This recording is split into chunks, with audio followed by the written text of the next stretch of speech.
Hej och välkomna!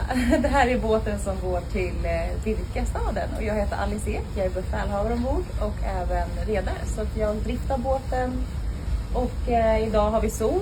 Det förväntades skulle bli regn men det är jättefint och jättehärligt på sjön.